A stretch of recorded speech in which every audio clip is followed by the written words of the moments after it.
Alright, YouTube, for some time now it's looked like the media has come uncoupled from reality and is, according to the Wikileaks emails anyway, is primarily just attacking one candidate and propping up the other by refusing to cover their scandals. This is now proven to be true. Wikileaks did post Google Trends figures that showed quite clearly what was happening. But I'm not going to look at that and assume it's not number one photoshopped or from a secondary source, even if it's WikiLeaks, which is usually credible, or number two, that it's manipulated in some way. So I did my own little searching on there. I've got one of the results in the description. It does seem like people are less interested in things that are still predominantly dominating the media, as opposed to things that the media apparently won't touch at all, or only very rarely talks about, but at the same time are on the public's minds. This is the case with the WikiLeaks revelations. WikiLeaks, insofar as Clinton's campaign goes, is a more popular search term on Google by far than anything related to Trump in a sexual sense, the Trump tape, Trump scandals, and so forth, some of those search terms. And I'm not really surprised about this. I said days ago on a comment on one of the videos to someone querying me on this very subject, I said, I don't expect the Trump tape long-term to have any significant impact. I believe that WikiLeaks will be the most significant impact upon the election. The poll that I conducted, a lot of people feel that it won't destroy her campaign, but that it will denigrate her support. I would point out that considering the gap that exists in new polling, it doesn't need to denigrate her support very far before she begins to lose some of these swing states. I think ultimately people have come to this strange expectation, in my mind, that in order for Clinton to lose, she has to be, slamma-jammed back to the Stone Age and lose 20 points of support. That's not exactly how it works.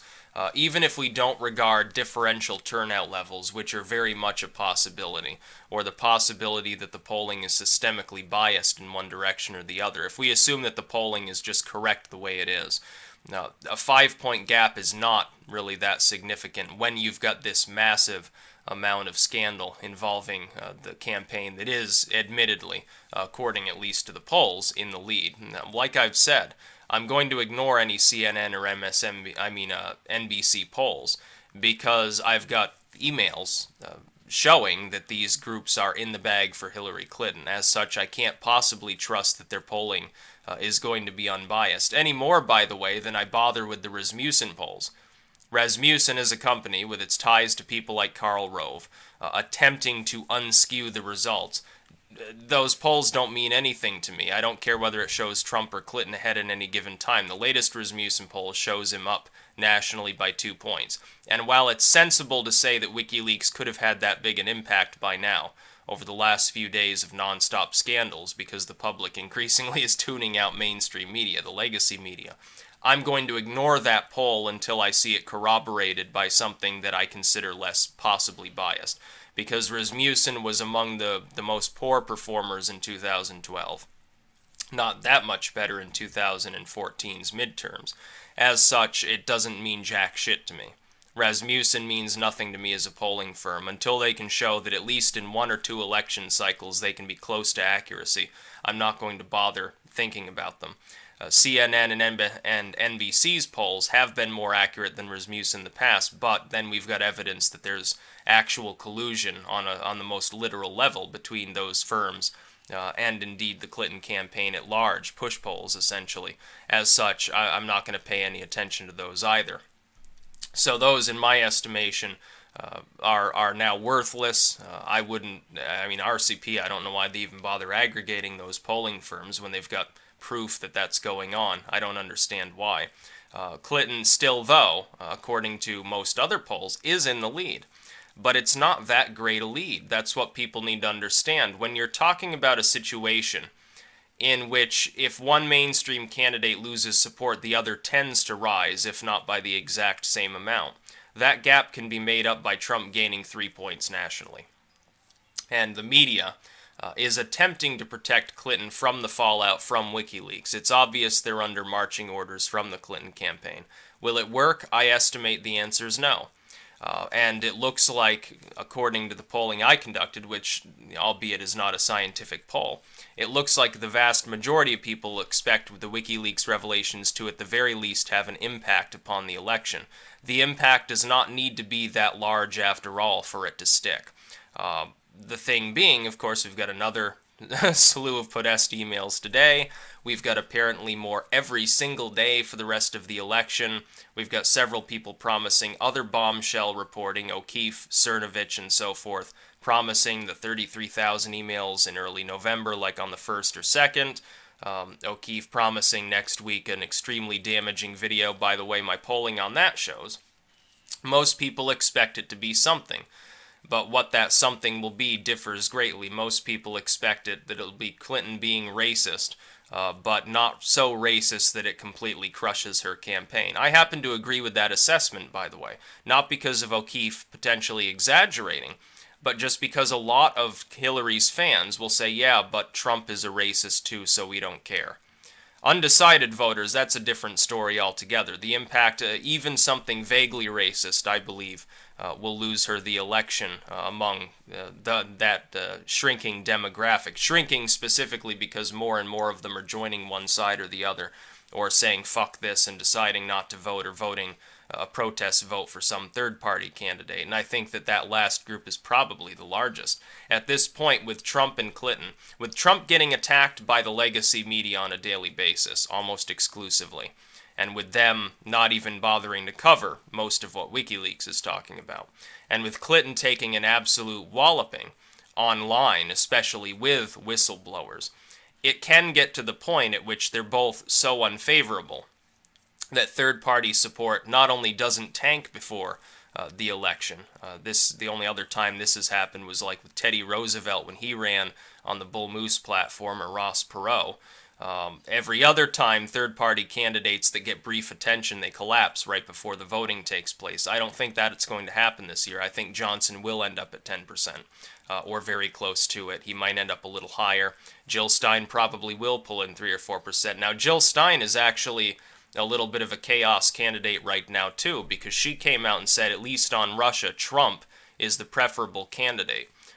Any supporters that do abandon her come the voting and decide to vote the lesser of two evils sort of ideology between Trump or Clinton now are probably going to lean in Trump's direction. Before, I would have said, well, because she's Green Party, she's far left, they'll probably lean towards Clinton, whereas maybe people leaving the Johnson camp would be more towards Trump, except where they were soft Hillary supporters who just didn't like her to begin with. Now I think that that's up in the air, which could throw an additional half a point or so his way up above Clinton, in my estimation. I can't plan on that. All of these things that I talk about, whether it's turnout being higher for one campaign or the other, whether it's more revelations, more potentially damaging revelations, especially regarding Clinton, or anything else under the sun, I can't really weigh them into even a preliminary prediction. I have to go by gut instinct. When I give my final prediction sometime in early November, I have to go on gut instinct of what I think is going to be the case as far as turnout, as far as any last-minute scandals or leaks, as far as a million other variables go. It's not exactly scientific. It's what I happen to estimate to be odds. I don't base it on algorithms like Nate Silver. I think he's come uncoupled from reality too, and I think the reason for that is he is still operating from the assumption that media coverage primarily means legacy media coverage on cable, and that that's all important, and that what happens on the internet is sort of isolated from politics as a whole. I happen to deeply disagree. I have, even back in 2012, we saw this. Obama ruled the internet over Romney. Romney was less interesting. He was seen as less favorable among the demographics typically making use of the internet to push their various views and opinions. And that's one reason why Obama had a systemic advantage at the time. This time around, the Democratic Party is the boring side. Their candidate is the face of the establishment. She's the face of neoliberalism, of corporations, of big banks, and she's being pounded online. I don't expect that Clinton will have any substantial edge over Trump among millennial or Gen X voters, as was the case with Obama. I don't think she'll have that. If she wins, it'll be because of much higher turnout among female voters, coupled with perhaps minority voters. But there's reason to believe that those groups as well are not solidly on board with Hillary Clinton. There's a reason to believe now that Trump may at least double black support for the Republican Party in this election, which would be a silver bullet to Clinton's campaign. That would outweigh any damage from any other demographic turning out at higher numbers for her, especially in areas like Michigan. You have Detroit, of course, hundreds of thousands of voters, especially in a place like North Carolina, potentially Virginia, certainly Florida. That would tip the balance in his favor, certainly. It would be less prevalent, perhaps, in a place like Utah or a place like Wisconsin. It's a little bit, less diverse, let's say, less urban areas, perhaps. Trump's problem with Mormon voters, additionally, extends throughout the Southwest. We're seeing a shift in the Southwest that's unlike even that in the Rust Belt. There, third-party individuals are gaining dominance. Johnson in New Mexico, McMullen, who elsewhere is a non-issue in Utah, to the point at which they could take those states. I would point out, though, if Gary Johnson does manage to crack whatever number he needs and take New Mexico, those are electoral votes that are not going to Hillary, because there was never a significant chance that Trump was going to be able to win the state of New Mexico. It could cause her to fall short. Gary Johnson's involvement in this race could end up causing what would otherwise be a very narrow margin of Clinton victory to go to Trump. It would be very, very funny, because then the Democratic Party for 4 years would talk about little else other than how bad the libertarians are, disenfranchising themselves even further from the youth, and it could happen. My expectation based on the trajectory of the race, though, we haven't seen any significant Trump revelations take hold in the last few days, and we're seeing Wikileaks begin to seep into the legacy media.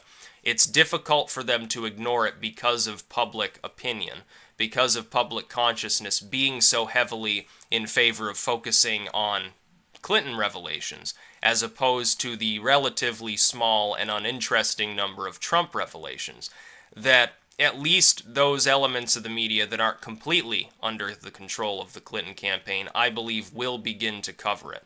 I believe that it won't be possible for them to do otherwise. Independent journalists loosely associated with them, as well as people who just do editorials and opinion, may start covering these things and may start really complaining about the fact that they're being told that they shouldn't, specifically because these are juicy stories. If you were to take all of WikiLeaks' revelations regarding Clinton, wrap them up as far as the 10 or 20 most important, and associate that sort of scandal level with any other political campaign worldwide in man's history, it would destroy the campaign. The sole reason that Hillary Clinton right now is not completely suffering is because she has managed to pay off the legacy media, but it's temporary. I see her support beginning to decline. I know of people who a week or two ago said, yeah, well, ultimately I'm going, soft supporters. They weren't typically on board with Clinton as far as her proposals go, but they hated Trump worse. They said, I'm going to vote for Clinton to stop Trump. I see them beginning to falter. And this is real world. This is anecdotal, I know. But I do see that beginning to happen because a lot of those people, the softer supporters, are younger voters. The older Democrats are on board with her. They're partisans. They don't care who the candidate is. They'll support them anyway. In fact, they would have voted at lower levels if it had been Sanders because of the negative connotations the sort of over 50 demographic in the Democratic Party tends to have with socialism. And that's irrespective largely of race, too, I'll tell you. As far as younger voters go, they're paying attention to what's happening on WikiLeaks, and they were not as hardened in their support of Clinton anyway. Also, if O'Keefe has what he claims he has, it will destroy her campaign. We shall see. We only have a few more days to wait before he drops what he proclaims will be the atomic bomb of the election. We'll see. It seems like there are plenty of people that are optimistic that it will be that bad, and a much larger share of people that expect it to be at least a little bit damaging. A little bit of damage ultimately with what's going on with WikiLeaks might be all you need. The WikiLeaks releases are still getting worse on a daily basis. I haven't even checked up to see what people's results are on combing through today's release. they'll probably be more damaging than the releases we had yesterday, and the day before that, and the day before that, and the day before that. There's no way to tell. They're releasing them in batches. This is an enormous number of emails. But what WikiLeaks is doing is forcing itself into the public consciousness on a literally daily and hourly basis for the rest of the election. The issue's not going to go away. It doesn't allow people to become truly desensitized to it because there's a new scandal every single day. That's the way you take down a political campaign. And when I hear, oh, well, the CIA may conduct a cyber attack on Russia, which, by the way, they probably won't. It's just a vague threat probably to perturb them or to hopefully get them to stop doing whatever mythical thing the CIA thinks that they're doing. I do not believe that the Russians are involved with WikiLeaks. They helpfully put on a couple stories there that a couple dudes in North Carolina, I believe, with no ties to Russia, by the way, were just arrested for apparently involvement in trying to hack on behalf of WikiLeaks.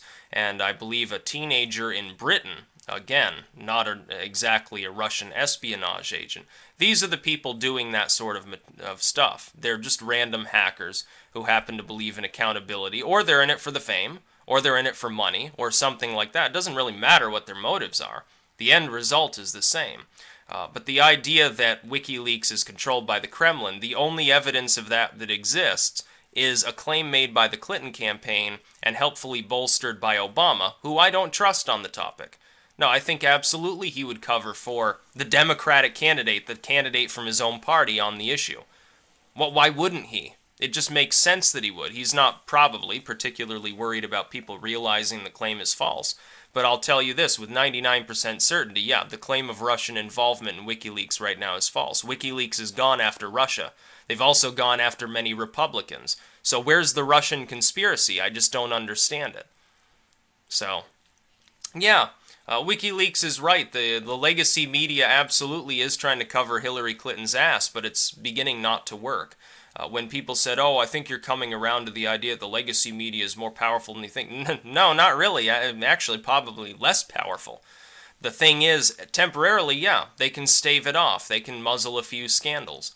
But public consciousness is increasing on the WikiLeaks issue. It's not going away. It's not decreasing over time. Interest isn't apparently going down. It's going up. It's going to be a huge problem for the Clinton campaign because the scandals are mounting up daily. Think about that. There are so many scandals embroiled regarding Clinton's campaign that there are new scandals every single day being released. It's not, oh, well, there were 3, major scandals throughout this election cycle. Really hurt that campaign. No, it's 3 every day or so, or every couple of days. It'd be a disappointing week if we didn't get 5 or 6 good tidbits from the Clinton campaign through these Podesta leaks. And these are just Podesta's emails. These aren't internal Clinton documents so much as from her campaign head. Just think about if those 33,000 emails really have been obtained, really do get dumped, and what we might see there. Or if somebody has more DNC materials or stuff from Clinton herself or something along those lines, it could be even more damaging. And there's a pretty good possibility that at least some of that stuff is held by WikiLeaks. When did they say that all that they had were the Podesta emails? Well, they never did now, did they? Just like the Julian Assange never said, oh yeah, my balcony announcement has to do with the Clinton leaks. Everyone assumed that it did, prodded on by the media, which obviously that bullshit line was fed to them by the Clinton campaign too. They gobbled it up, and then they started calling Assange a shill when a couple days went by without any major leaks. And I said, don't worry, just wait, because they do have them, they will release them. He never said anything about his balcony speech pertaining to that. And I was right. In my belief, he probably has material that goes well beyond the Podesta emails. We might see, around the end of October, early November, a last slew of extremely damaging leaks that come literally from Clinton herself. Could include footage, could include pictures, could be a batch of emails, it could be memos, it could be anything under the sun, we don't know.